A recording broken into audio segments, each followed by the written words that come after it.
इस कदर लोगों के दिमागों में गंदगियां भर दी गई हैं कि आज महरम रिश्तों के साथ भी ज्यादती हो रही है, 5-5 साल की बच्चियों के साथ ज्यादती हो रही है। ओ लोगों, याद रखो, सरकार कानून तो बना लेगी मगर कानून को जमीन पर लागू कौन करेगा? दिल्ली में चलती बस में जब एक लड़की के साथ रेप हुआ, पूरे भारत में बड़ा बवाल हुआ, मीडिया में बड़ा बवाल हुआ। निर्भया कांड आपको याद होगा। निर्भया कांड के बाद बहुत कानून सख्त किया गया, लेकिन आज भी जिना के वाकयात भारत की धरती पर हो रहे हैं। कलकत्ता की सरजमीन पर एक लेडी डॉक्टर के साथ बड़ी बेरहमी से न सिर्फ रेप किया गया, उसके जिस्म पर कितने हमले किए गए, उसके जिस्म पर कितने चाकू से हमले किए गए, और रेपी जब पकड़ा गया उसके चेहरे पर जर्रा बराबर भी अफसोस और नदामत नहीं था। ओ लोगों, याद रखो, तुम कानून तो बना लोगे, तुम पुलिस का सिस्टम तो मजबूत कर लोगे, मगर दिल में अल्लाह का डर जब तक पैदा नहीं होगा, ये क्राइम नहीं रुकेगा, ये अपराध नहीं रुकेगा। जब तक ये एहसास पैदा नहीं होगा, मालिक यौमिद्दीन, हमें उस अल्लाह को जवाब देना है जो हिसाब के दिन का मालिक है, जो बदले के दिन का मालिक है, और कयामत के दिन अपने हर करतूत का बदला हम सबको देना पड़ेगा। जब तक हमारे दिल में ये एहसास पैदा नहीं होगा, तब तक ये अपराध रुकने वाले नहीं है, क्राइम रुकने वाले नहीं है। नबी की अदालत में एक आदमी आता है, नाम है माइस बिन मालिक असलमी, और वो आकर के कहता है, अल्लाह के नबी, मैंने जिना किया है, मैं शादीशुदा इंसान हूँ, मैंने जिना किया है। अय अल्लाह के नबी, मुझे पता है जिनाकार की सजा सजाए मौत है। अय अल्लाह के नबी, मुझे पत्थरों से मार मार के खत्म कर दीजिए, मुझे सजा दे दीजिए, मुझे पाक कर दीजिए। नबी ने टाल दिया। नबी ने कहा, जाओ, पता नहीं तुम क्या बात कर रहे हो। नबी ने टालने की कोशिश की, वो फिर बार बार आकर के कहने लगे, अल्लाह के नबी, मुझे टालने की कोशिश न कीजिए, मुझे सजा दीजिए। आपने सहाबा से कहा, जरा इनके मुंह के पास जाके जरा सूंघ के देखो, कहीं शराब तो पी के नहीं आए, कहीं नशे की हालत में तो नहीं है। सहाबा ने सूंघ के देखा, कहा, अल्लाह के नबी, नशे की हालत में नहीं है। आपने अड़ोस पड़ोस से पता लगवाया, दिमाग तो खराब नहीं हो गया है, दिमाग तो सही तरीके से काम कर रहा है। सहाबा ने रिपोर्ट दी, हाँ अल्लाह के नबी, दिमाग बिल्कुल सही काम कर रहा है। जब हर तरीके से इत्मीनान हो गया, अल्लाह के नबी ने देखा, अब ये खुद आकर के इकरार कर रहे हैं, मैंने जिना किया है, और जो है कोई दिमाग भी नहीं खराब है, कोई नशा भी नहीं किया है। आपने जमीन में गड्ढा खोदने का हुक्म दिया, आधा धड़ उनका जमीन में डाला गया, और पत्थरों से मार मार के उनको खत्म किया गया। जब पत्थरों से मारा जाने लगा, सहाबी को जब मारा जाने लगा, सजाए मौत जब दी जाने लगी, तो गालिबन हजरत उमर फारूक रजी अल्लाह ताला अन्हु उन्होंने एतराज किया था। जब उनके इंतकाल के बाद अल्लाह के नबी ने उनकी जनाजे की नमाज पढ़ाने का इरादा किया आपने, तो हजरत उमर ने कहा कि एक जानी इंसान की आप जनाजे की नमाज पढ़ाएंगे? तो अल्लाह के नबी ने फरमाया कि ए उमर इब्ने खत्ताब, इन्होंने इतनी सच्ची तौबा की है, अगर मदीना के 70 गुनहगारों में इस तौबा को तकसीम कर दिया जाए तो 70 गुनहगारों के लिए तौबा काफी हो जाएगी। मेरे भाइयों, ये तौबा का एहसास तब दिल में पैदा होता है जब इंसान के दिल में अल्लाह का डर पैदा होता है। ये जिना नहीं रुकने वाला है, ये अपराध नहीं रुकने वाले हैं। इसीलिए मैं कहता हूं, तकरीरों के जरिए काम नहीं बनेगा। अपने बच्चों को बचपन से अल्लाह का खौफ उनके दिल में पैदा करो, अपने बच्चों को ऐसी तरबियत दो, आपकी बेटी जब घर से निकले तो सिर्फ ये सोच करके पर्दा ना करे कि मेरे माँ ने कहा है, मेरे बाप ने कहा है, वो ये सोच करके पर्दा करे कि मेरे रब ने कहा है, मेरे कुरान ने कहा है, मेरे नबी ने कहा है। और जब ये सोच करके वो पर्दा करके निकलेगी, तो मुस्कान नाम की वो लड़की कर्नाटक की सरजमीन पर, जिसके नकाब पहन करके निकलने पर उसके सामने बदतमीजी की गई और उसने अल्लाह अकबर की आवाज बुलंद की थी, वो हमारी बेटी और बहनें, मेरे प्यारे साथियों, तब पैदा होंगी जब आप उनकी सही तरबियत करेंगे, अल्लाह का खौफ उनके दिल में पैदा करेंगे। एक औरत आती अल्लाह के नबी के पास, उस औरत ने भी आकर के कहा, अल्लाह के नबी, इन्नी असब्तु ज़िना, मैंने ज़िना किया है, मुझे पाक कर दीजिए। बाज़ उलमा ने लिखा है कि उस औरत के साथ ज़िना किया था माइस बिन मालिक अस्लमी ने। ये गामिदिया औरत थी, ये भी आकर के कहती है अल्लाह के नबी मैंने ज़िना किया है। अल्लाह के नबी ने फरमाया कि जाओ अल्लाह तुमको माफ करे। उसने कहा मुझे टालने की कोशिश न कीजिए, मैं प्रेग्नेंट हूँ, मेरे पेट में बच्चा है, आपको मुझे सजा देनी पड़ेगी। आपने कहा गलती तेरी है, तेरे बच्चे की कोई गलती नहीं है, जा जब बच्चा जन्म ले ले, जब बच्चा पैदा हो जाए तब तो मेरे पास आना। 9 महीने गुजर गए, बच्चा जन्म लेता है, बच्चे को गोद में लेकर के आती है, अरे अल्लाह के नबी अब तो मुझे पाक कर दीजिए। आपने कहा जा अभी बच्चा तेरा दूध पिएगा, अभी बच्चा बहुत छोटा है, जब बच्चा रोटी खाने लगे दूध छोड़ दे तब तू मेरे पास आना। अल्लाह के नबी 2 साल की और मोहलत दे देते हैं उस औरत को। 2 साल के बाद वो आती है, जब बच्चे के हाथ में रोटी का टुकड़ा ले लेता है बच्चा, बच्चे के हाथ में रोटी का टुकड़ा है और बच्चे को गोद में लेके आती है, अरे अल्लाह के नबी मेरा बच्चा दूध छोड़ चुका है, रोटी खाने लगा है, अब तो मुझे पाक कर दीजिए। उस औरत के लिए भी अल्लाह के प्यारे नबी जमीन में गड्ढा खुदवाते हैं और उस औरत को भी पत्थरों से मार मार के खत्म किया जाता है। और जब उस औरत को पत्थर मारे जाने लगे, उस औरत के खून के कुछ छींटे हजरत खालिद बिन वलीद के कपड़े पर पड़ गए और खालिद बिन वलीद की जबान से कुछ नाजेबा कलिमात निकल गए कि ऐसी नापाक औरत का खून मेरे कपड़े पर पड़ गया, कुछ इस तरीके के जुमले उनके मुंह से निकल गए। अल्लाह के नबी ने फरमाया महलन या खालिद, ऐ खालिद खबरदार, अपनी जबान को कंट्रोल करो, अपनी जबान को लगाम दो। लक़द ताबत तौबतन लौ ताबहा साहिब मुहसिन लगुफिर लहू। ऐ खालिद, इस औरत ने इतनी सच्ची तौबा की है, अगर कोई डाकू और कोई चोर भी ऐसी तौबा करता अल्लाह उसकी तौबा कबूल कर लेता। मेरे प्यारे साथियों, हम आज अगर इन गुनाहों से बचना चाहते हैं तो हमें और आपको अपने दिल में अल्लाह का खौफ पैदा करना पड़ेगा। अल्लाह कुरान में कहता है वतुहिब्बूनल माल हुब्बन जम्मा, मेरे बंदो तुम माल से बहुत ज्यादा मोहब्बत करते हो। कुरान के 30वें पारे में एक सूरत है सूरतुल आदियात, हमें से बहुत सारे लोगों को याद भी होगी। उस सूरत करीमा में अल्लाह ताला घोड़े की कसम खाता है, वल आदियाति ज़बहा फलमूरियाति क़दहा फलमुगीराति सुबहा फ़अतरन बिही नक़आ फ़वसतन बिही जमा। अल्लाह ताला घोड़े की कसम खाता है और घोड़े की 5 विशेषताएं बताता है, 5 खूबियां बताता है घोड़ों की।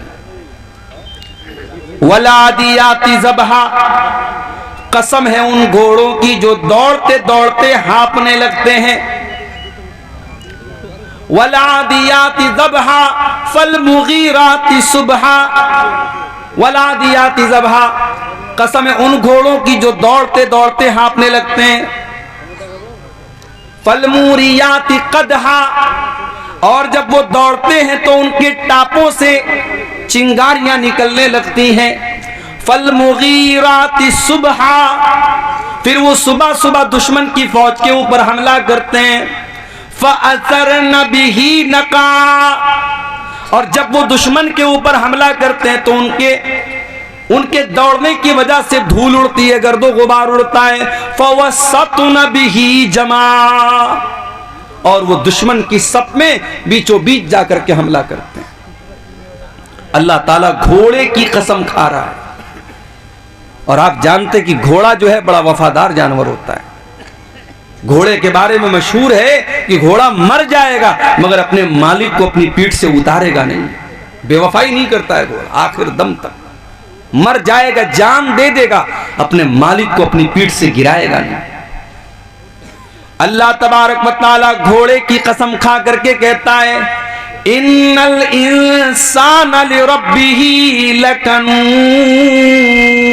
क्या भाई माइक वाले क्या चाह रहे हो भाई? इन्नल इंसान लिरब्बिही लकनूद, बेशक इंसान अपने रब का बहुत बड़ा नाशुक्रा है। घोड़ा अपने मालिक का थोड़ा सा चारा खाता है तो वफादारी करता है, कभी गद्दारी नहीं करता है।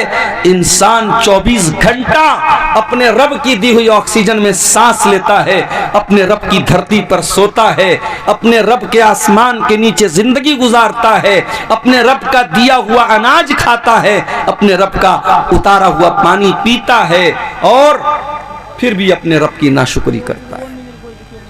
इन्नल इंसान लिरब्बिही लकनूद, इंसान अपने रब का बहुत बड़ा नाशुक्रा है। व इन्नहू लिहुब्बिल खैरि लशदीद, और ये इंसान माल से बहुत ज्यादा मोहब्बत करता है, माल से प्रेम करता है, माल की बहुत ज्यादा इसके दिल में मोहब्बत है, कुरान कह रहा है। और जब इंसान कह दिया अल्लाह ने, तो इसमें आलिम भी आ गया, जाहिल भी आ गया, बुरा भी आ गया, नेक भी आ गया, सब आ गए। हर इंसान के दिल में माल से मोहब्बत है। और आगे बढ़िए, कुरान का तीसरा पारा उठाइए, सूरह आल इमरान की आयत नंबर 14 में अल्लाह फरमाता है, ज़ुय्यिना लिन्नासि हुब्बुश शहवाति मिनन निसाइ वल बनीन वल क़नातीरिल मुक़न्तरति मिनज़ ज़हबि वल फ़िद्दा वल ख़ैलिल मुसव्वमति वल अनआमि वल हर्स। अल्लाह कह रहा है, इंसान के दिल में 6 चीजों की मोहब्बत हमने डाल दी है। 6 चीजों से इंसान हर हाल में मोहब्बत करता ही करता है। कौन सी 6 चीजें हैं? मिनन निसा, मर्दों के दिल में औरत की मोहब्बत डाल दी गई, औरत की जरूरत है उनको। इंसान अगर है, मर्द है, वो मर्द के अंदर अगर मर्दानगी बाकी है तो उसे औरत की जरूरत है। अगर किसी को औरत की जरूरत नहीं है तो फिर वो मर्द नहीं है। इसीलिए हमारी शरीयत में निकाह रखा गया। हमारी शरीयत में ऐसा कोई सिस्टम नहीं है कि आप लड़की है तो शादी मत कीजिए, लड़का है तो शादी मत कीजिए, आप जिंदगी भर कुंवारे रहिए। नहीं, ये इस्लाम का सिस्टम नहीं है।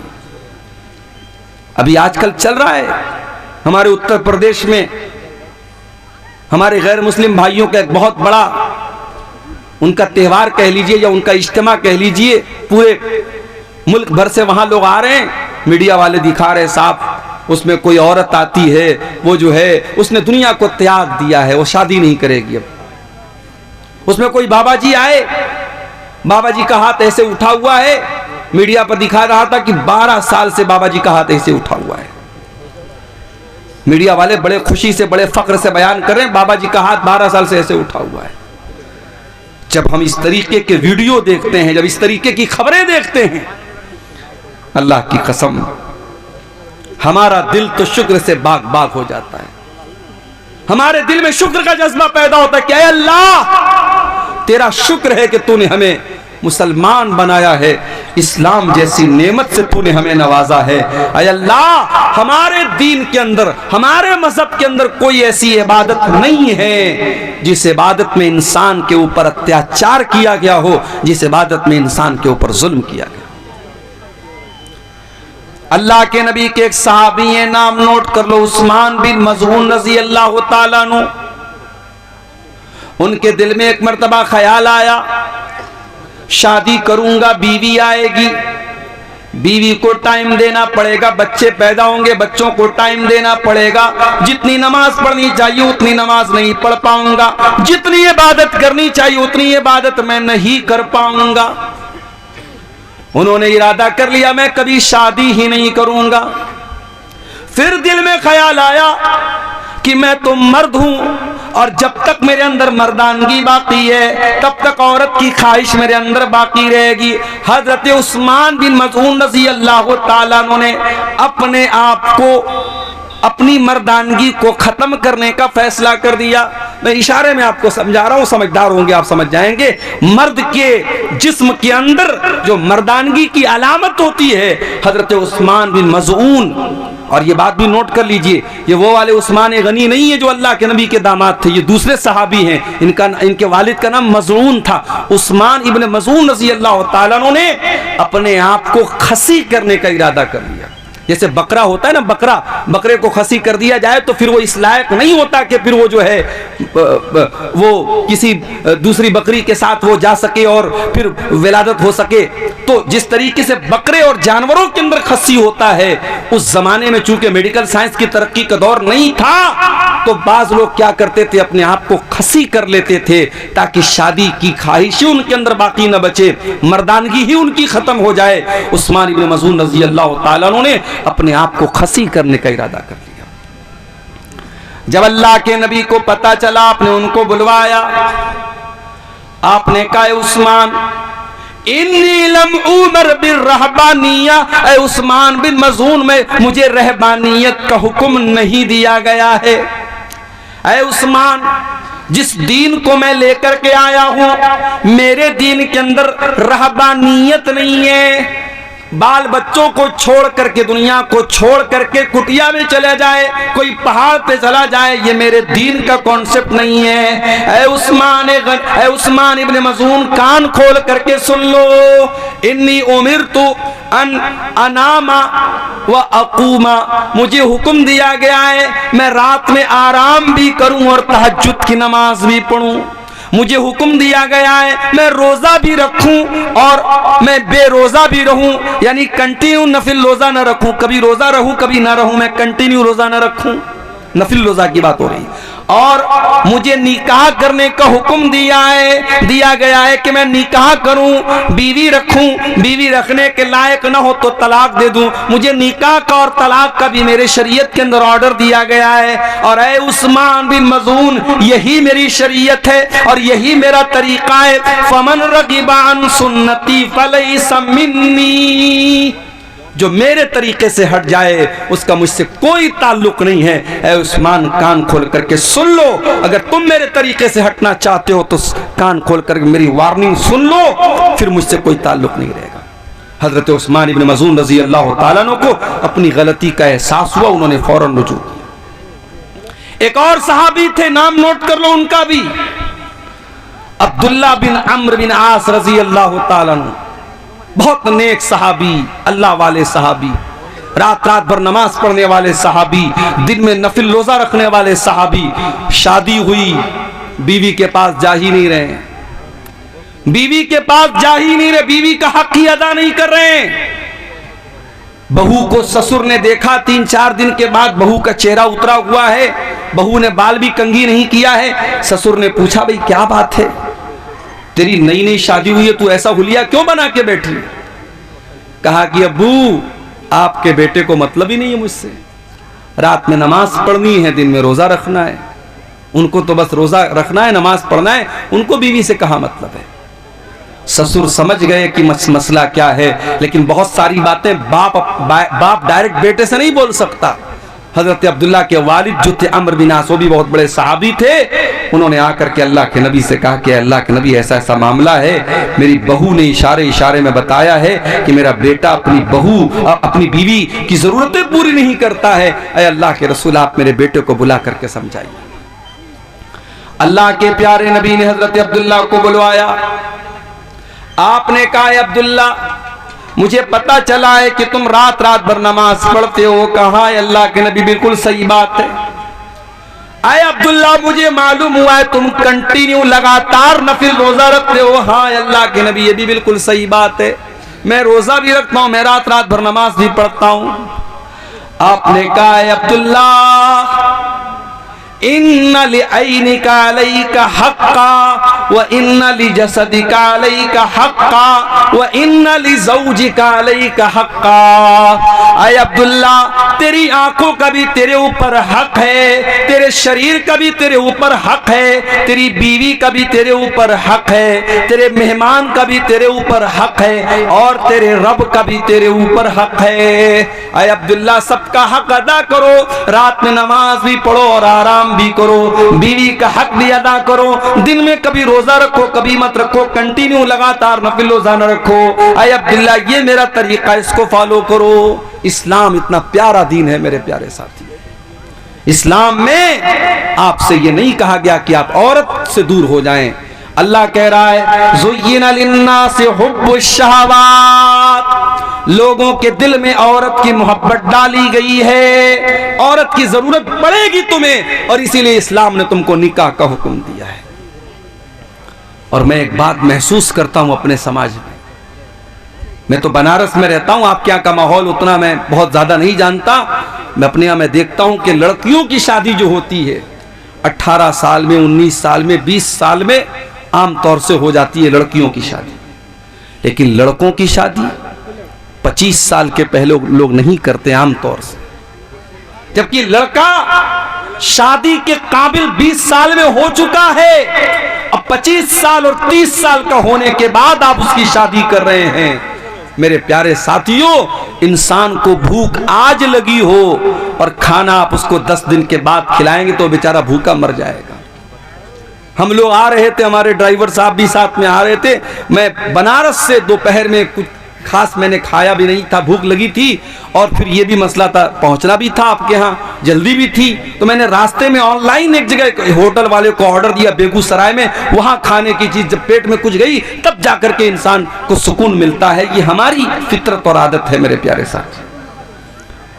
एक लड़का 20 साल की उम्र में जवान हो रहा है और बाप उसकी शादी 30 साल की 32 साल की उम्र में कर रहा है। और वजह क्या है? वजह भी कोई खास नहीं है, वजह भी कोई खास नहीं है। बिला वजह की पाबंदियां लगा करके, अच्छे रिश्तों को ठुकरा करके शादी में ताखीर की जा रही है। कान खोल करके सुन लो मेरे प्यारे साथियों, अपने समाज को अगर पाक करना है, ज़िनाकारी से दूर करना है, गंदगी से दूर करना है, अपने लड़के लड़कियों की सही टाइम पर शादी करो, सही टाइम पर शादी करो। उनको जरूरत है निकाह की। ये दौर सहाबा का दौर नहीं है, मैं बार बार कहता हूं, ये फितरों का दौर है। हर हाथ में मोबाइल है, हर मोबाइल पर 5G इंटरनेट चल रहा है। गंदगी का पूरा सैलाब आपकी नौजवान नस्ल के पास मौजूद है। आप किस दुनिया में जिंदगी गुजार रहे हैं? अपने लड़के और लड़कियों की शादी को आसान करो मेरे साथ। और शादी की बात आई है तो कान खोल करके एक बात और सुन लीजिए। आपके इसी इलाके के कुछ लोगों ने मुझे बताया, मौलाना जरा इस पर भी आप बोलिएगा, हमारे यहां शादियों में डीजे बजता है। मुसलमान की शादी में डीजे बज रहा है, नाच गाना हो रहा है। यह शर्म की बात है मेरे प्यारे साथी, और यह उस पब्लिक और उस आवाम के लिए भी शर्म की बात है। और जिस निकाह में डीजे बज रहा है, उस निकाह में निकाह पढ़ाने वाले मौलवी के लिए भी शर्म की बात है। हमारे बनारस में भी एक दौर था जब शादियों में बैंड बाजा बजता था, लेकिन उलमा ने मिल करके आपस में तय किया कि जहां शादी में बैंड बाजा बजेगा हम निकाह नहीं पढ़ाएंगे, हम शामिल नहीं होंगे। सारे उलमा जब मुत्तहिद हो गए, कौम की इतनी हिम्मत नहीं थी सारे उलमा से पंगा ले सके। आखिर हालात बदले और आज बनारस में आप चले जाइए, ठीक है, और बुराइयां आपको मिलेंगी, मगर शादी के पर कहीं भी आपको मुसलमान की शादी में कहीं बैंड बाजा और डीजे वगैरह नहीं मिलेगा। अजीब व गरीब बात है मेरे भाई, मुसलमान की शादी में बैंड बाजा बज रहा है, डीजे बज रहा है।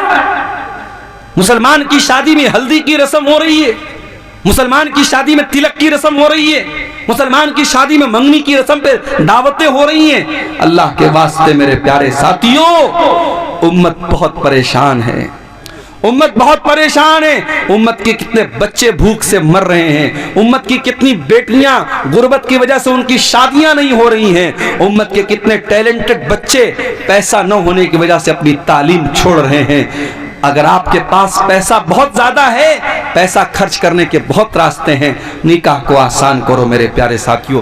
मैं हैदराबाद भी तकरीर करने गया था, वहां पर भी मैंने कहा, हैदराबाद में शादी होती है, एक एक शादी में 20-20 तरीके का खाना बनता, मैंने वहां पर भी कहा एक तरीके का खाना बनाओ मेरे भाई, 19 तरह का 20 तरीके का खाना ना बनाओ, एक तरीके का खाना बनाओ, 100 लोगों को खिला दो, जरूरी नहीं 1000 लोगों को खिलाया जाए। शादी को आसान करो, सिंपल करो। अल्लाह के प्यारे नबी ने फरमाया, इन्ना ज़मन निकाही बरकतन इसरुहु मऊनतन, सबसे ज्यादा बरकत वाला निकाह वो है जिसमें सबसे कम खर्च किया जाए। आपने ये भी फरमाया, इज़ा खतब इलैकुम मिम्मन तरदौन दीनहु व खुल्क़हु, जब तुम्हारी लड़की के लिए ऐसा रिश्ता आ जाए, लड़का दीनदार है, लड़का बाखलाक है, फज़व्विजू, तो तुम अपनी लड़की की शादी उससे कर दो। हमारे यहाँ तो नहीं साहब, हम शेरशाबादी हैं तो शेरशाबादी में ही करेंगे, हम अंसारी हैं तो अंसारी में ही करेंगे, हम शेख हैं तो शेख में ही करेंगे। ये बिरादरीवाद कहां से आया मेरे भाई? जब हम ये अकीदा रखते हैं सब आदम की औलाद हैं, सब हव्वा की औलाद हैं और एक ही फैमिली और एक ही परिवार से निकले हैं, तो फिर कौन ऊंचा कौन नीचा और कौन फला बिरादरी कौन? ये बिरादरीवाद की बुनियाद पर अपने आप को आपने ऊंचा समझ लिया। आज कितनी जगहों पर बिरादरी की वजह से रिश्ते नहीं हो रहे हैं और बिरादरी की वजह से जवान लड़कियों की जिंदगी बर्बाद हो रही है। मेरे पास लखनऊ की एक लड़की का मैसेज आया फेसबुक के ऊपर। उसने कहा मौलाना मेरे लिए दुआ कीजिए। मैंने कहा क्या मसला है? उसने कहा मैं कुरैशी बिरादरी से ताल्लुक रखती हूं। कुरैशी बिरादरी आप जानते होंगे, जो गोश्त का काम करते हैं, जिनको हमारे यहाँ कसाई बोलते हैं, वो आमतौर से वो अपना सरनेम कुरैशी लिखते हैं, कुरैशी बिरादरी को। उसने कहा मौलाना मैं कुरैशी बिरादरी से ताल्लुक रखती हूं, मैं अहले हदीस हो चुकी हूं, मेरा भाई भी अहले हदीस हो चुका है, हम कुरान और हदीस को फॉलो करते हैं, हमारा बाप बिदती है, माँ बिदती है, खानदान बिदती है, कब्रों पर सजदा करने वाले लोग हैं। मैं चाहती हूं मेरी शादी ऐसे घर में हो जहां कुरान और हदीस पर अमल होता हो, शिर्क ना होता हो, बिदत ना होती हो। लेकिन मेरे बाप का कहना है कि मैं कुरैशी ही बिरादरी में करूंगा और मुझे पूरे लखनऊ के अंदर कोई कुरैशी बिरादरी का ऐसा इंसान नजर नहीं आता, कोई ऐसा रिश्ता नहीं मिलता जहां कुरान और हदीस पे चलने वाले लोग हों। वो लड़की बेचारी अपना दर्द पेश कर रही थी और मेरे पास उसको सिवाय तसल्ली देने के मेरे पास कोई अल्फाज नहीं थे। ये हालात हमारी कौम के हैं। कितनी बिरादरियां हैं जिसमें हमारे अहले हदीस भाई और बहन कम हैं और उनके लिए रिश्ते की बात आती है तो खानदान और बिरादरी का दबाव होता है कि आपको बिरादरी के अंदर ही करना है। ये बिरादरीवाद कहां से आया मेरे प्यारे साथियों? हमें और आपको इसकी जड़ों को भी तोड़ने की जरूरत है। जब हम ये अकीदा रखते हैं या अय्युहन्नास इन्ना खलकनाकुम मिन ज़करिन व उन्सा व जअलनाकुम शुऊबन व क़बाइल लितारफू, ऐ लोगो तुम एक माता पिता की औलाद हो, एक माँ बाप की औलाद हो, आदम और हव्वा की औलाद हो। व जअलनाकुम शुऊबन व क़बाइल, तुम्हारी बिरादरियां अलग अलग हैं, तुम्हारे कबीले अलग अलग हैं। ये इसलिए नहीं है ताकि तुम्हें एक दूसरे के ऊपर फख्र करो, लितारफू, ये तो जान पहचान के लिए ये सरनेम बनाए गए, ये बिरादरियां बनाई गई, ये बस जान पहचान के लिए बनाई गई। इनकी बुनियाद पर कोई किसी के ऊपर फख्र नहीं कर सकता है। शादी ब्याह में आज बिरादरीवाद ने भी मेरे प्यारे साथियों बहुत नुकसान किया इस उम्मत का। निकाह को आसान करो और अपने निकाह से ये डीजे की रस्म को निकाल के बाहर फेंको। अपने गांव में बैठ के तय कर लो, जो गांव के मुखिया हैं, जो गांव के सरदार हैं, जो गांव के जिम्मेदार लोग आपस में बैठ के तय कर रहे हैं जिसकी शादी में डीजे बजेगा हम सब नहीं जाएंगे उसकी शादी में। उलमा तय कर लें हम निकाह पढ़ाने नहीं जाएंगे। इंशाअल्लाह देखो, एक साल ऐसा करके देखो, इंशाअल्लाह ये बुराई आपके इलाके से खत्म हो जाएगी। अपने बच्चों की सही टाइम पे शादी करो मेरे साथी। अल्लाह के नबी नौजवानों को खिताब करके फरमाते हैं या माशर शबाब मन इस्तता मिनकुमुल बात फल्यतज़व्वज, ऐ नौजवानों जब तुम शादी के काबिल हो जाओ तो तुम निकाह कर लो। फ़इन्नहु अग़ज़्ज़ु लिलबसर, निकाह करने से तुम्हारी आंखें झुक जाएंगी, व अहसनु लिलफर्ज, और तुम्हारी शर्मगाह की हिफाजत हो जाएगी। इंसान अपनी आंखों को अगर बचाना चाहता है बदनजरी से और अपनी शर्मगाह को बचाना चाहता है जिना से, अल्लाह के नबी तरीका क्या बता रहे हैं? रोजा रख करके जिना से नहीं बच जाएगा। नबी ने फरमाया तकरीरें सुन करके जिना से नहीं बच जाएगा। नबी ने क्या फरमाया? निकाह कर लो, अगर निकाह की ताकत है निकाह कर लो। निकाह करने से वो इंसान जिनाकारी से बच जाएगा मेरे प्यारे साथी। तो इस्लाम वो दीन है मेरे प्यारे साथी जो हमें निकाह करने पर उभारता है। क्यों? क्योंकि औरत की हमें जरूरत है। औरत की मोहब्बत अल्लाह ताला ने नेचुरल हमारे दिल में डाली है। वल बनीन, औलाद की मोहब्बत, बेटे की मोहब्बत भी तुम्हारे दिलों में डाली गई है। जिसके घर में औलाद नहीं है उससे जाकर के पूछो, वो लाख ऊपर से कह दे कि मुझे कोई कमी नहीं है, मगर जब दूसरे के घर में वो बच्चों को खेलता हुआ देखता है उसका भी दिल में चलता है कि मेरे घर में भी औलाद होती। औलाद की मोहब्बत और औलाद में बेटे की मोहब्बत अल्लाह ताला ने दिल में डाली है। किसी को सिर्फ बेटियां ही बेटियां हैं, उससे पूछो भाई तुमको बेटा चाहिए कि नहीं चाहिए? अगर भाई आज का जमाना तो ऐसा है कि ऑपरेशन हो जाता है, एक ऑपरेशन हुआ, 2 ऑपरेशन हुआ, उसके बाद तो डॉक्टर लोग बोलते भाई अब तो ऑपरेशन नहीं हो सकता, 2-3 ऑपरेशन के बाद तो मामला खत्म हो जाता है। अब जिसको सिर्फ बेटियां हैं उससे पूछो भाई तुम्हें बेटा चाहिए, तो वो ऊपर से तो कहेगा नहीं यार लड़कियां आज के दौर में काफी हैं, ये है वो है, मगर दिल में कहीं ना कहीं बेटे की कमी का एहसास होता है। मैं ये नहीं कह रहा हूं कि बेटियां नऊजुबिल्लाह बेटियों का दर्जा बेटों से कम है, मैं एक नेचुरल बात बता रहा हूं कि बेटे की मोहब्बत अल्लाह कुरान में कह रहा है कि बेटे की मोहब्बत तुम्हारे दिल में डाली गई है। बेटे की जरूरत पड़ती है इंसान को। वल कनातीरिल मुकंतरति मिनज़्ज़हबी वल फिज़्ज़ती, और सोने चांदी के खजानों की मोहब्बत, मालो दौलत की मोहब्बत भी तुम्हारे दिल में डाली गई है। जितनी भी दौलत तुमको मिल जाए लेकिन तुम्हारा पेट भरने वाला नहीं है। कल तक जो 10,000 रुपया महीना कमा रहा था, बड़ी मुश्किल से घर चला रहा था, दुआ कर रहा था अल्लाह मेरी आमदनी बढ़ा दे, अल्लाह ने 10,000 से 50,000 कर दिया। अब 50,000 पे तो उसका पेट भर जाना चाहिए, मगर 50,000 पर भी पेट नहीं भरेगा। 1 लाख हो गई, अब तो पेट भर जाना चाहिए, 1 लाख से भी पेट न भरा। अल्लाह के नबी फरमाते हैं लौ कान लिब्ने आदम वादियान मिन ज़हब, अगर आदम के बेटे के पास सोने की 2 वादियां जाए लबतगा सालिसन, तो वो तीसरे की तमन्ना करेगा, उसे तीसरी भी चाहिए। 2 वादी मिल गई, सोने के 2 पहाड़ मिल गए, उससे पेट नहीं भरेगा, उसे तीसरी भी वादी चाहिए, तीसरा भी पहाड़ चाहिए। और आगे अल्लाह के नबी फरमाते हैं वला यमलउ जौफ इब्न आदम इल्ला तुराब, इंसान के पेट को अगर कोई चीज भर सकती है तो कब्र की मिट्टी भर सकती है। जब कब्र में जाएगा वही जाकर के पेट भरेगा, दुनिया में कभी पेट नहीं भर सकता। अल्लाह कह रहा है कि ऐ इंसान तेरे दिल में माल की मोहब्बत, सोने की मोहब्बत, चांदी की मोहब्बत तेरे दिल में डाल दी गई। वल खैलिल मुसव्वमती, और इंसान के दिल में घोड़ों की मोहब्बत डाल दी गई है। घोड़े की मोहब्बत उसके दिल में डाल दी गई है। कैसे घोड़े? जो निशान लगे हुए घोड़े। अरब में एक घोड़ा होता था जिस पर निशान लगा होता था, वो बड़ा बेहतरीन घोड़ा होता था। उस जमाने की सवारी घोड़ा थी, आज के जमाने की सवारी कार है। अभी हैदराबाद में मेरा एक सफर था, एक मस्जिद में मेरा प्रोग्राम था। अब एक नौजवान का फोन आया, मौलाना मैंने नई गाड़ी खरीदी है, मैं आपको अपनी गाड़ी से मस्जिद तक लेके आना चाहता। अब मेरे जो मेजबान थे जो मुझे लेके गए थे, उन्होंने कहा मौलाना आपको मेरी गाड़ी से चलना पड़े। मैंने कहा भैया किसी की भी गाड़ी से जाना तो है, चलो वो नौजवान बेचारा, नौजवान लड़का, उसने नई गाड़ी ली, चलो उसका दिल रख लेते हैं, उसका हौसला न टूटे। अब वो जो है साहब मर्सिडीज गाड़ी उसने ली थी। मर्सिडीज गाड़ी पता नहीं, लोग बताते कि 1-1.5 करोड़ की गाड़ी आती है। वो गाड़ी वो लड़का लेके आया, उसने कहा मौलाना आप बैठिए मेरी गाड़ी पर, मुझे बड़ी खुशी होगी। 1-1.5 करोड़ की लोग गाड़ियां लेते हैं मेरे भाई। गाड़ी और सवारी आज के जमाने में शान और शौकत और स्टेटस सिंबल बन चुकी है।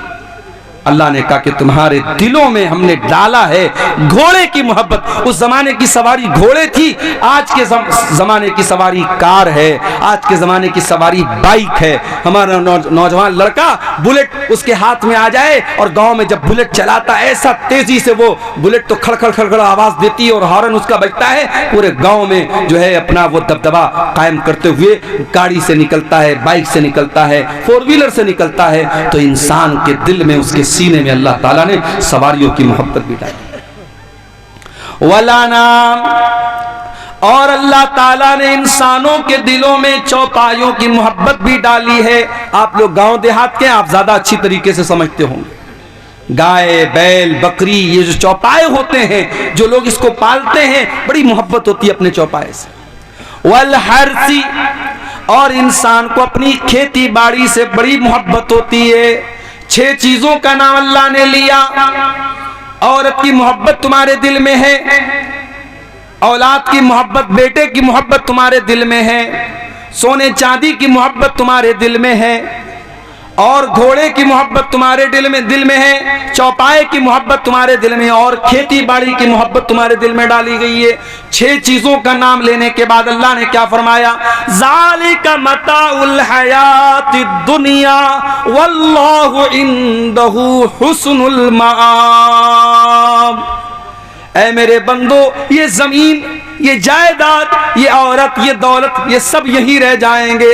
अल्लाह के यहाँ बेहतरीन ठिकाना तुमको तभी मिलेगा जब तुम अल्लाह को खुश करोगे। ये सब तो दुनिया का सामान है, सब ठाट पड़ा रह जाएगा जब लाद चलेगा बंजारा। कभी कब्र में आपका बेटा आपके साथ जाएगा क्या? नहीं जाएगा।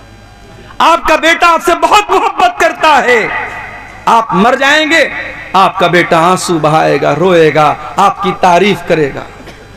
मगर आपका वो बेटा जो आपसे इतनी मोहब्बत करता है, वो बेटा भी आपकी लाश को 24 घंटे से ज्यादा अपने घर में नहीं रखेगा। 24 घंटे के अंदर कफनाएगा, मौलवी साहब को बुलाएगा, जनाजे की नमाज पढ़वाएगा, आपको कफन की 3 चादरों में लपेट देगा और आपको कब्रिस्तान ले जा करके कब्र के हवाले कर देगा। आपकी औलाद, आपके रिश्तेदार सब आएंगे और आपको मिट्टी दे करके चले जाएंगे, हाथ झाड़ के चले जाएंगे। कोई कब्र में आपका साथ देने नहीं आएगा। मेरे साथियों, वो माल, जिस माल के चक्कर में आपने हलाल और हराम को भुला दिया, सूद का पैसा आपके घर में आया, जुआ का पैसा आपके घर में आया, हराम का पैसा आपके घर में आया, आपकी जैसे ही सांस की डोर थम गई, आपके दिल की धड़कन बंद हो गई, वो सारा पैसा दूसरों का हो गया। भाई इंसान मरा, पैसा किसका हो गया? वारिस का हो गया, बेटे का हो गया, बीवी का हो गया, माँ का हो गया, बाप का हो गया। इंसान कुछ लेके नहीं जा रहा है, कब्र में अकेला जा रहा है। कब्र में न माल आपके काम आया, न बच्चे आपके काम आए, न बीवी आपके काम आई, कोई काम ना आया। फिर मेरे प्यारे साथियों, जब उस कब्र में मुनकर नकीर आएंगे और आपसे 3 सवाल करेंगे, मन रब्बू का, मन नबियों का, मा दीनों का, तेरे रब कौन है, तेरे नबी कौन है, तेरा दीन क्या है। इन 3 सवालों का जवाब, आपका ईमान अगर सही होगा, आपका अमल सही होगा, तभी इन 3 सवालों का जवाब आपकी जबान से निकलेगा, वरना जवाब भी नहीं निकलेगा। इन 3 सवालों का जवाब नहीं निकल पाएगा इंसान के जबान से अगर उसका अकीदा सही नहीं है, उसका ईमान सही नहीं है। इन 3 सवालों का जवाब वो नहीं दे पाएगा। उसके बाद अल्लाह के नबी फरमाते, कब्र दबोचेगी, कब्र तंग हो जाएगी।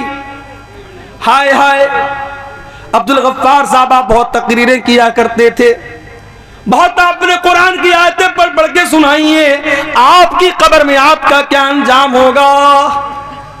अरे मेरी क्या हैसियत है। यहां नबी के सहाबी का मैं आपको वाकया सुना रहा हूं, नाम नोट कर लो। मेरे नौजवानों, अगर फेसबुक पर कभी फालतू चीजें देखने से टाइम मिल जाए तो कभी यूट्यूब पर जा करके इस सहाबी के बारे में भी सर्च कर लेना। ये सहाबी कौन थे? साद बिन मुआज रजी अल्लाह ताला। इतने बड़े सहाबी थे, इतने अजीम सहाबी थे। जब उनका इंतकाल हुआ, उनके जनाजे को जब उठाया जाने लगा, उनका बदन बहुत हैवी था, उनकी बॉडी बहुत हैवी थी। जब जनाजे को उठाया जाने लगा, जनाजा बड़ा हल्का था। साहबा ने कहा, अल्लाह के नबी, इनका जनाजा तो भारी होना चाहिए, इनका जनाजा इतना हल्का क्यों है? आपने फरमाया, इन्ना लहू हमलतन गैरुकुम। ऐ मेरे साहबा, साद इब्ने मुआज के जनाजे को तुमने अकेले नहीं उठाया है, फरिश्तों ने भी उठाया है। इनके जनाजे में 70,000 फरिश्ते आए थे। 70,000। मैं सही हदीस सुना रहा हूं आपको, अल्हम्दुलिल्लाह। ऐसा नहीं कि मैं सीमांचल में बैठा हूं तो कुछ भी बयान करके चला, सही हदीस आपके सामने पढ़ के सुना रहा हूं। साद इब्ने मुआज की के जनाजे में 70,000 फरिश्ते आए थे। इनका इंतकाल हुआ तो अल्लाह के नबी ने फरमाया, हाज़ल्लज़ी तहर्रक लहुल अर्श। इनके इंतकाल पर अल्लाह ताला का अर्श हिल गया वो फुतिहत लहू अब्वाबुस समा, इनके मरने पर आसमान के सारे दरवाजे खोल दिए गए। आसमान वाले खुश हो गए, बहुत नेक इंसान की रूह आ रही है, बहुत नेक इंसान मरने के बाद आ रहा है। और 70,000 लोग इनके जनाजे में शामिल, 70,000 फरिश्ते इनके जनाजे में शामिल हुए थे। इतने बड़े सहाबी हैं हजरत साद बिन मुआज रजी अल्लाह ताला। अब जरा गौर से सुनना जो बात मैं बताने जा रहा हूं। साद इब्न मुआज का इंतकाल हो गया, जनाजे को कब्र में उतारा जा रहा है। अल्लाह के प्यारे नबी वहीं कब्र पर खड़े। अचानक जब इनको कब्र में उतारा गया, अल्लाह के नबी का चेहरा बदल गया। आपके चेहरे पर खौफ के असरात आ गए, डर और भय आपके चेहरे पर नजर आने लगा। आपने 3 मरतबा का सुभान अल्लाह सुभान अल्लाह सुभान अल्लाह, फिर 3 मरतबा आपने कहा अल्लाहु अकबर अल्लाहु अकबर अल्लाहु अकबर। आपको सुन करके सहाबा ने भी बुलंद आवाज से अल्लाहु अकबर कहा, बुलंद आवाज से सुभान अल्लाह कहा। पूरा कब्रिस्तान गूंज उठा नबी और सहाबा की तकबीर के कलमात से। सहाबा ने पूछा अल्लाह के नबी क्या बात है?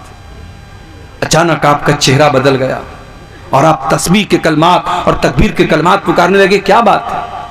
आपने फरमाया तज़ायक़ाला साहिबुकुम हाज़ल क़ब्रु, ऐ मेरे सहाबा तुम्हारे इस साथी की कब्र इनके ऊपर तंग हो गई।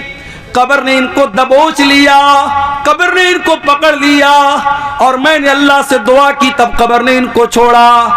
इन्ना लिल कब्रि ज़क़तन, ऐ मेरे सहाबा कब्र सबको दबोचती है, कब्र सबको पकड़ती है। लौ नजा मिन्हु अहदुन लनजा साद इब्न मुआज़, अगर कब्र के दबोचने से कोई बचता तो साद इब्न मुआज़ बच जाते, मगर वो भी नहीं बचे। इसका मतलब कब्र सबको दबोचेगी, कब्र सबको पकड़ेगी। कब्र का अजाब सबको नहीं होगा, मगर कब्र दबोचने का जो काम करेगी वो सबके साथ कर। मुझे भी दबोचेगी, आपको भी दबोचेगी। मालो दौलत की दौड़ में अंधाधुंध भागने वालों, दुनिया में जरा सी मुसीबत आ जाए तो उससे बचने के लाखों इंतजाम करते हो। कभी कब्र से, कब्र के अजाब से मेरे प्यारे साथी अपने आप को बचाने का भी इंतजाम कर लो। आज हालात ये हो चुके हैं, मालो दौलत की मोहब्बत इस कदर हमारे दिल में पैदा हो चुकी है कि हम हलाल और हराम भूल चुके हैं और हमें नबी की वो हदीस याद आती है। क्या फरमाया अल्लाह के नबी ने, याती अलन्नासी ज़मानुन ला युबालिल मर्उ मिन ऐना अखज़ल माल, एक ऐसा जमाना तुम पर आएगा जब लोग इस बात की परवाह नहीं करेंगे माल हलाल तरीके से कमा रहे या हराम तरीके से। हमारा नौजवान बिजनेस नहीं करना चाहता, हमारा नौजवान नौकरी नहीं करना चाहता, हमारा नौजवान मेहनत मजदूरी करना नहीं चाहता। वो चाहता है कि ड्रीम 11 पर जुआ खेल करके पैसा कमा ले, वो चाहता है कि IPL में सट्टा लगा करके पैसा कमा ले, वो चाहता है कि ओजोन नाम की कोई कंपनी आ जाए, मेटा ओजोन नाम की कोई कंपनी आ जाए, क्रिप्टो करेंसी के नाम से कोई कंपनी आ जाए और बैठे बिठाए पैसा लगा करके बैठे बिठाए रातों रात अमीर बन जाए। मेरे नौजवानों, अपने आप को काहिल मत बनाओ, अपने दिमाग को और अपने जिस्म को मेहनत पर लगाओ। इसी मुल्क में रतन टाटा का भी इंतकाल हुआ।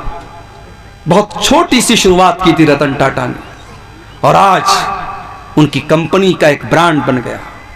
सड़क पर मारुति की गाड़ी भी आती है, होंडा की गाड़ी भी आती है और टाटा की गाड़ी भी आती है। कभी आपने फर्क महसूस किया? टाटा की गाड़ी जब आती है लोग कहते भाई साहब टाटा की कंपनी, टाटा की गाड़ी मजबूती में बेमिसाल होती। मैं साउथ इंडिया में मैंने देखा कि लोग मारुति की गाड़ी नहीं खरीदते, 4 व्हीलर मारुति की बिल्कुल नहीं खरीदते। आंध्रा वगैरह में मैंने देखा। मुझसे लोगों ने कहा मौलाना कभी गाड़ी लेना टाटा की लेना, क्यों? बोले फैमिली के साथ आपको सफर करना है अगर हमेशा टाटा की गाड़ी लेना, क्योंकि टाटा की गाड़ी बहुत मजबूत होती है, बहुत परीक्षण होता है, बहुत जांच होती है, उसके बाद वो मार्केट में आती है। एक छोटी सी कंपनी खोली थी रतन टाटा ने, आज पूरे भारत का एक बड़ा ब्रांड बन गया। हम और आप भी ब्रांड बना सकते हैं मेरे साथियों। हमारा भी कोई नौजवान अगर मेहनत और हिम्मत से काम ले, कल उसकी कंपनी का भी एक ब्रांड बन सकता है।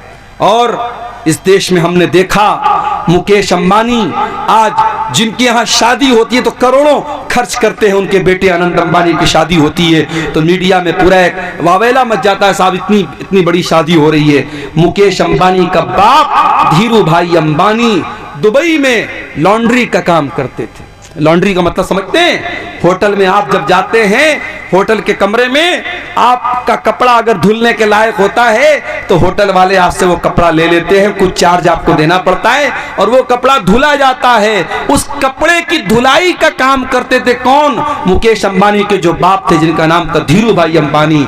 और उनके बाप ने फिर रिलायंस की कंपनी खोली थी और उनके बाप ने ये सपना देखा था, अपने बच्चों से कहा था मैं चाहता हूं कि भारत में मोबाइल इतना सस्ता हो जाए कि पोस्ट कार्ड से भी सस्ता। उस जमाने में जब उन्होंने धीरू भाई अंबानी ने ये बात कही थी, मोबाइल बहुत कम था इंडिया में और मोबाइल पर जब कोई कॉल करता था तो कॉल करने का भी पैसा बहुत ज्यादा लगता था और कॉल रिसीव करने का भी बहुत ज्यादा पैसा लगता था। और उस जमाने में पोस्ट कार्ड आता था 4 आने का, 25 पैसे का। तो किसी ने सोचा नहीं था कि धीरू भाई अंबानी का ये सपना भी पूरा होगा, लेकिन आज हो गया।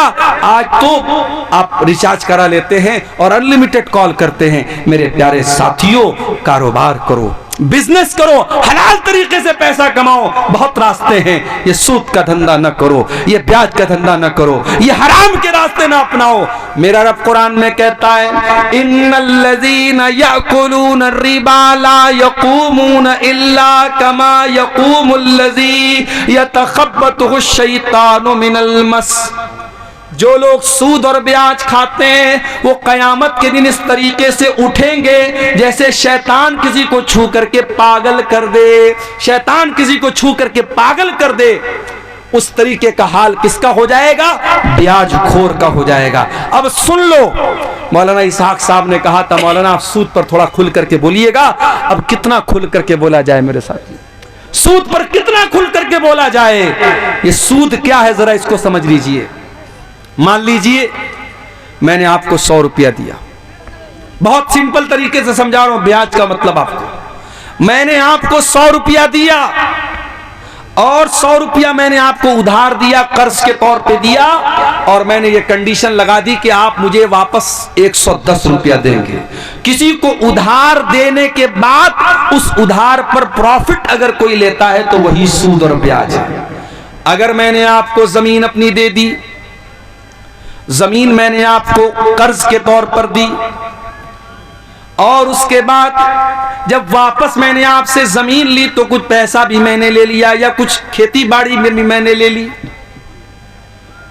अगर अपने सामान चाहे अपने कर्ज के तौर पे दिया हो या पैसा दिया हो, उस कर्ज के ऊपर कोई प्रॉफिट अगर आप ले रहे हैं तो वही सूद और ब्याज है। बिल्कुल क्लियर समझ लो।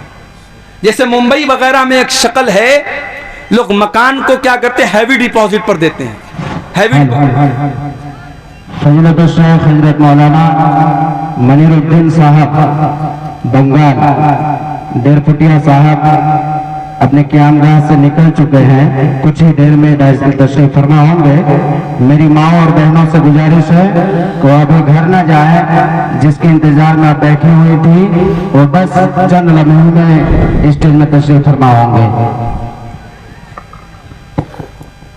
मुंबई वगैरह में ये शक्ल राइज है कि लोग क्या करते हैं कि जमीन जो है हैवी डिपॉजिट पर देते हैं। मान लीजिए मेरे पास जमीन है, घर है, और आप मेरे पास आए मौलाना साहब मैं आपका घर लेना चाहता हूं, रहना चाहता हूं। मैंने कहा ठीक है भाई तुम्हें 1 लाख रुपया दे दो। अब 1 लाख रुपया आपसे मैंने ले लिया और घर आपको मैंने दे दिया, आप रह रहे हैं मेरे घर में। जितने दिन तक आपकी मर्जी आप मेरे घर में रह रहे हैं, और जब आप वापस जाने लगेंगे तो मैं वो हैवी डिपॉजिट जो आपने मुझे दिया था 1 लाख रुपया मैं आपको रिटर्न कर दूंगा। ये बिल्कुल हराम है, ये सूद की एक शक्ल है। बिल्कुल क्लियर इसको समझ लीजिए। चाहे खेती बाड़ी में आप ये काम करें, सामान में आप ये काम करें, जमीन में ये काम करें, अगर ये शक्ल है जिसमें कर्ज के ऊपर आप मुनाफा कमा रहे हैं तो ये ब्याज है। और ये कितना बड़ा गुनाह है। अल्लाह कुरान में कहता है फ़इल्लम तफ़अलू फ़अज़नू बिहर्बिम मिनल्लाहि व रसूलिही, अगर तुमने सूद ब्याज का लेन देन बंद नहीं किया तो अल्लाह और उसके रसूल से जंग करने के लिए तैयार हो जाओ। सूद और ब्याज का लेन देन अगर कोई बंद नहीं करता है तो समझ लो अल्लाह और उसके रसूल से जंग करता है। और हाकिम की सही रिवायत में अल्लाह के नबी ने फरमाया इन्नल रिबा सबउ व सित्तून बाबन, सूद के 70 से ज्यादा दरवाजे हैं। ऐसरुहा अय्यन की हर रजुल उम्महु, जिसमें सबसे हल्का दर्जा यह है कि इंसान अपनी सगी माँ से शादी कर ले, अपनी सगी माँ से निकाह कर ले, अपनी सगी माँ से ज़िना कर ले। अपनी सगी माँ से ज़िना करना यह सबसे हल्का दर्जा है सूद और ब्याज का। मेरे प्यारे साथियों, आज धड़ल्ले से मुसलमान सूद खा रहा है। इस सूद की लानत से मेरे प्यारे साथियों अपने घर को बचा लो। और याद रखो अल्लाह कुरान में क्या कहता है, यमहकुल्लाहु रिबा व युर्बि सदकात। अल्लाह सूद को मिटाता है, अल्लाह सदका खैरात में इजाफा करता है। आपने सूद के जरिए ऐसा लगता है कि आप पैसा कमा रहे हैं, माफ कीजिए, आप पैसा कमा नहीं रहे बल्कि आप पैसा डुबा रहे हैं। आप अपने पैसे की बरकत को मिटा रहे हैं, आप अपने घर का सुकून मिटा रहे हैं, आप अपनी दुआओं का असर मिटा रहे हैं। जिस घर में हराम कमाई आएगी उस घर की दुआ भी कबूल नहीं होगी। हजरत साद नबी वक्कास रज़ी अल्लाह तआला अन्हु मुस्तजाबुद दावात थे, जब भी दुआ करते थे उनकी दुआ कबूल होती थी। किसी ने पूछा, ऐ साद नबी वक्कास, क्या राज है आपके इस दुआ के कबूल होने का? उन्होंने कहा, मा रफ़ातु लुक़मतन, मैंने जब भी खाने के लिए कोई लुक़मा उठाया है मुझे मालूम होता है वो लुक़मा कहाँ से आया है, हलाल तरीके से आया है या हराम तरीके से आया है। मुझे अपनी कमाई का हिसाब मालूम होता है, मुझे अपने लुक़मे का हिसाब मालूम होता है। ये वजह थी हज़रत साद की दुआओं के कबूल होने की। मेरे प्यारे साथियों, आज हमारी दुआएं क्यों हमारे मुंह पर मारी जा रही हैं? क्यों आज हमारी मस्जिदें, हमारे मदरसे, हमारे जानो माल पर आज आफतें ही आफतें हैं और हम इतनी दुआएं कर रहे और हमारी दुआएं कबूल नहीं हो रही हैं? कहीं ऐसा तो नहीं कि हमारी कमाइयों के हराम होने की वजह से ऐसा हो रहा है? वो हदीस भी अपने सामने रखिए, सही मुस्लिम की वो हदीस जिसमें अल्लाह के नबी ने फरमाया, अल्लाह ताला पाक है और पाक ही चीज को कबूल करता है। अल्लाह ने अपने रसूलों को भी इसी बात का हुक्म दिया, या अय्युहर रुसुल कुलू मिनत तय्यिबाति वअमलू सालिहा, ऐ मेरे रसूलों पाक और हलाल चीजें खाया करो। और अल्लाह ने ईमान वालों को भी यही हुक्म दिया, या अय्युहल्लज़ीना आमनू कुलू मिन तय्यिबाति मा रज़क़नाकुम कुलू मिन तय्यिबात कुलू मिम्मा फिल अर्ज़ि हलालन तय्यिबा, ऐ ईमान वालों जो जमीन में हलाल चीजें हैं वो तुम खाओ। ईमान वालों को भी हलाल खाने का हुक्म दिया और रसूलों को भी हलाल खाने का हुक्म दिया। उसके बाद अल्लाह के प्यारे नबी फरमाते हैं, एक इंसान बड़ा लंबा सफर करके आता है, उसके बाल परागंदा हो जाते हैं, उसके कपड़े मैले कुचैले हो जाते हैं और वह हाथ उठा उठा के दुआ करता है, या रब्बी, ऐ मेरे रब, ऐ मेरे रब कह के दुआ करता है। वह मत अमहू हराम, लेकिन उसका खाना हराम कमाई का, उसका पानी हराम कमाई का, उसका लिबास हराम कमाई का।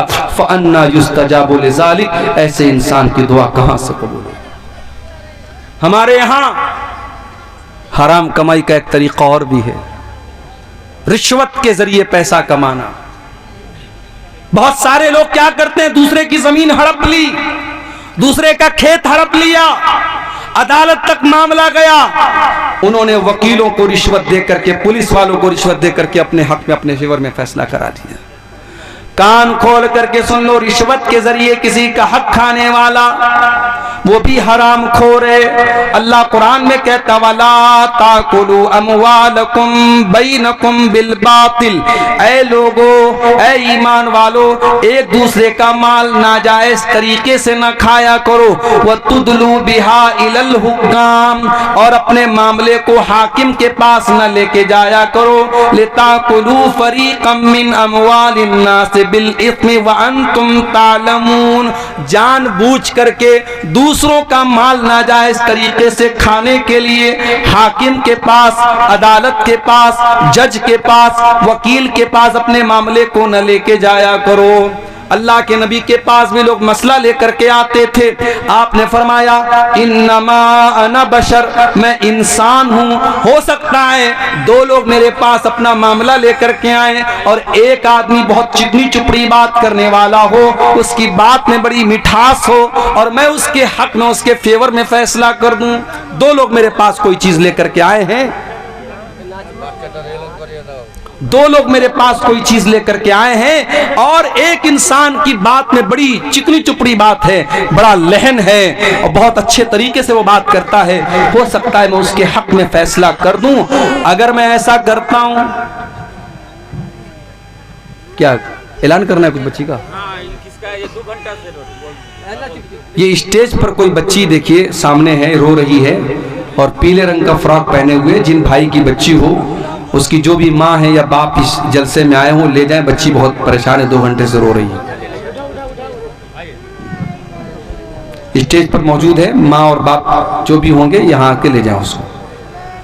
तो अल्लाह के नबी क्या फरमा रहे मेरे प्यारे साथी, कि चिकनी चुपड़ी बात करने वाले की बात सुन करके अगर मैंने उसके फेवर में फैसला कर दिया और वो उसकी जमीन नहीं थी, उसका माल नहीं था, गलत फैसला मैंने अगर कर दिया, मैं इंसान हूं, मुझसे गलती हो सकती है, अगर मैंने ऐसा फैसला कर दिया है तो वो ये ना समझे कि मैं उसको जमीन दे रहा हूं। इन्नमा अक़तउ लहू क़ितातम मिनन नार, मैं उसको जमीन का टुकड़ा नहीं दे रहा हूं, मैं उसको जहन्नम की आग का टुकड़ा दे रहा हूं।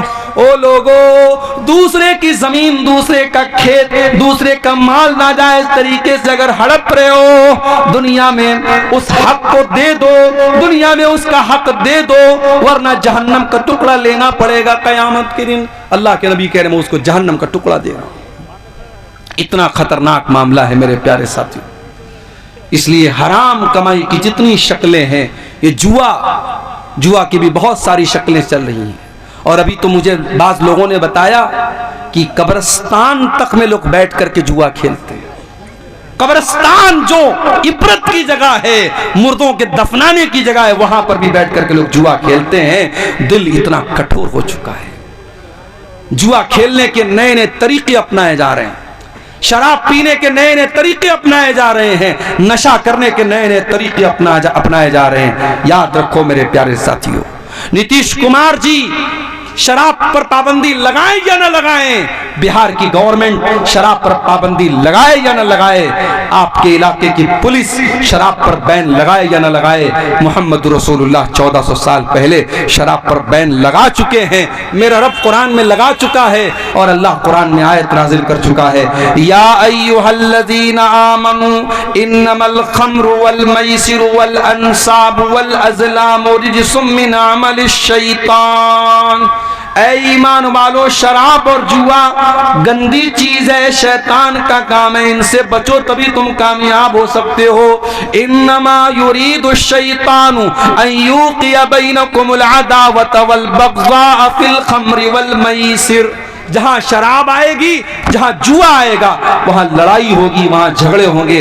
कितने मर्डर हो जाते हैं आज, कितने कत्ल हो जाते हैं इस शराब की वजह से और इस जुए की वजह से। भारत सरकार का डाटा बता रहा है, भारत सरकार की और रोड का जो मंत्रालय है, परिवहन मंत्रालय, वो बताता है कि भारत में रोड एक्सीडेंट्स की सबसे बड़ी वजह क्या है? नशा है, शराब है। इसीलिए आप किसी बड़े शहर में चले जाएं, दिल्ली में, मुंबई में, रात में अगर आप 4 व्हीलर पे निकलेंगे, कार पे निकलेंगे, बार बार पुलिस वाले चेक करते हैं कि कहीं ड्राइवर शराब तो नहीं पी के आया है। कितने हादसे होते हैं शराब की वजह से। मेरे प्यारे साथियों, जिस चीज को इस्लाम ने हराम करार दे दिया है, वो चीज हमारे लिए कभी भी फायदेमंद नहीं हो सकती है। ये शराब और ये जुआ हमारी कौम को बर्बाद कर रहा है। और अब तो शराब तो बहुत छोटी चीज हो गई मेरे साथियों, अब तो आपका नौजवान ड्रग्स ले रहा है, ऐसा पाउडर इस्तेमाल कर रहा है कि आप सोच नहीं सकते हैं। मुंबई के बाज़ इलाकों में मुझे भाइयों ने बताया, वहाँ एक पाउडर आता है, उसको एमडी बोलते हैं, बड़ा खतरनाक किस्म का नशा होता है। और जो नौजवान एक बार उस नशे का आदी हो जाता है, फिर वो नशा छोड़ना उसके लिए बहुत मुश्किल होता है। और इतना खतरनाक वो नशा है कि पूरी बॉडी को, पूरी अंतड़ियों को गला के खत्म कर देता है। हमारे नौजवान गुटखा खाते हैं।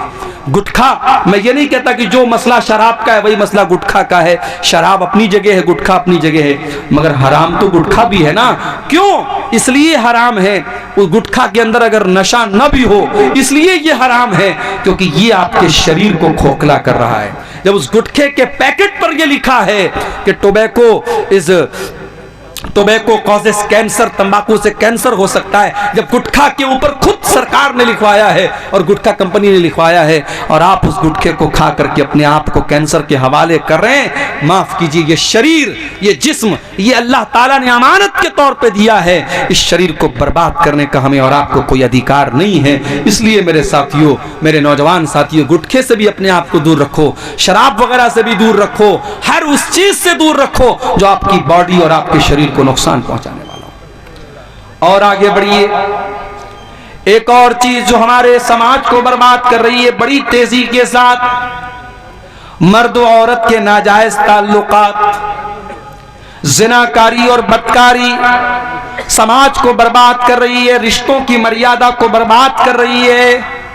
हालात ये हो चुके हैं कि महरम रिश्ते, जिन रिश्तों से पर्दा नहीं करना है औरत को, यानी ससुर का रिश्ता, यानी भाई का रिश्ता, यानी बाप और बेटी का रिश्ता भी आज बहुत सारे ऐसे हादसे हो रहे हैं कि इन रिश्तों में भी आज रिश्ते तार तार हो रहे हैं। और मेरे अजीजों, आखिर में यही गुजारिश करना चाहता हूं कि अपनी नौजवान नस्ल को ये मदरसा मिफ्ताहुल उलूम जैसे मदरसे या आपके बच्चों को और आपकी बच्चियों को जो दीनी तालीम दे रहे हैं, इनको कुरान और हदीस सिखा रहे हैं, ये हमारी बुनियादें हैं मेरे भाइयों। इन बुनियादों को सींचना, इनको कायम रखना हमारी और आपकी जिम्मेदारी है। इनको जरूर कायम रखिए और अपने बच्चों को अल्लाह का खौफ उनके दिल में पैदा कीजिए। हम अल्लाह से दुआ करते हैं, रब्बुल आलमीन हमें हर किस्म की बुराई से, हर किस्म की हराम कमाई से, हर किस्म की बुरी आदत और लत से अल्लाह ताला हम सब की हिफाजत फरमाए। अल्लाह ताला जब तक दुनिया में जिंदा रखे, इस्लाम पर जिंदा रखे और हम सब का खात्मा ईमान पर हो। आमीन व आखिर दावाना अल्हम्दुलिल्लाहि रब्बिल आलमीन। वस्सलामु अलैकुम व रहमतुल्लाहि व बरकातुहू। वालेकुम अस्सलाम।